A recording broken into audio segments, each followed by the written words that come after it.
اولا، مفيش صعيدي بيتخطف. رقم اتنين، انا بيتي اتخرب. العربية معروضة للبيع يا جدعان.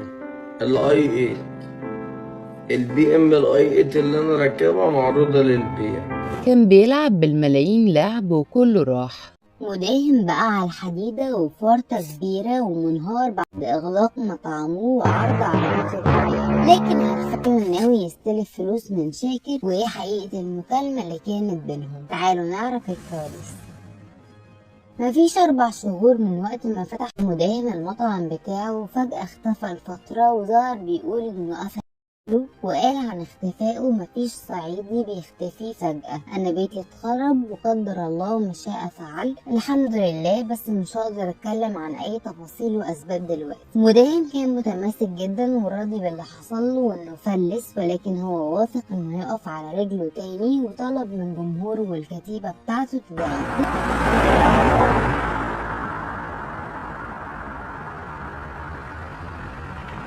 لكن الشائعات كترت واتقال أسباب كتير، زي إن مداهم اتحجز على أملاكه وملايينه في البنوك، وفي قال مفيش إقبال على مطعمه علشان كده كان بيخسر فقفلوه. لكن الموضوع طلع أكبر بكتير من كده، لدرجة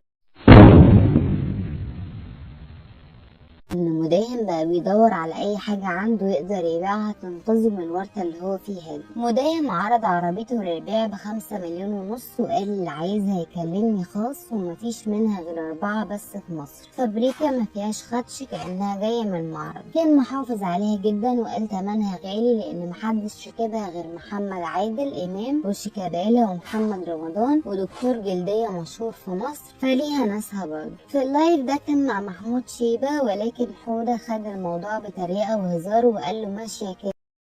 رد مداهم وقال له ماشية 2 كيلو، وضحكوا سوا، ورفض يقول أي تفاصيل عن إمكانيات العربية، وطلب من اللي عايزها يكلمه بشكل مباشر ويكشف عليها كمان. مش بس كده، انتشر ليه مقطع صوتي وهو بيطلب من التيك توكر شاكر يسلفه فلوس ضروري، وقال له يا شاكر والله محتاج فلوس، والكافيه خسرني كل اللي حيلتي وبقيت على الحديدة، ما بقاش معايا جنيه، انا كل اللي محتاجه منك نص مليون جنيه بس. لكن طلعت المكالمة دي مش حقيقية وانها منتشرة على السوشيال ميديا، لكن ما حصلش ومتفبركة، وان مداهم ما طلبش فلوس من شاكر ولا هيستلف منه اصلا. البعض شايف ان مداهم اتحسد بالعين جابته الارض بسبب شهرته والملايين اللي عنده اللي بيدخله من جوالاته في اللايفات على التيك توك، ومن 500 جنيه في اول لايف بقى يدخله اسود الواحد بس ب300,000.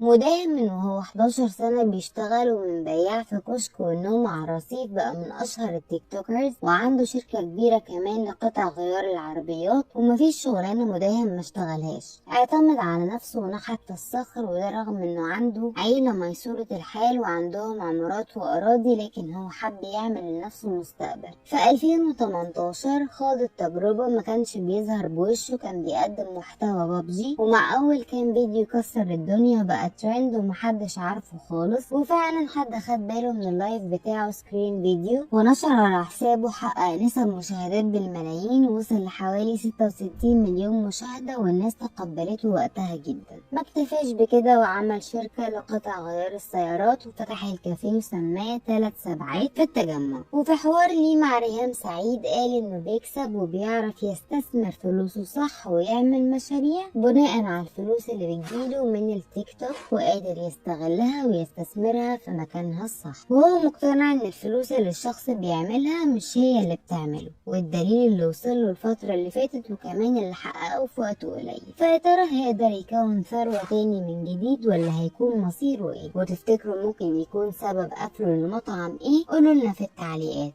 وهل هيقدر يبيع عربيته؟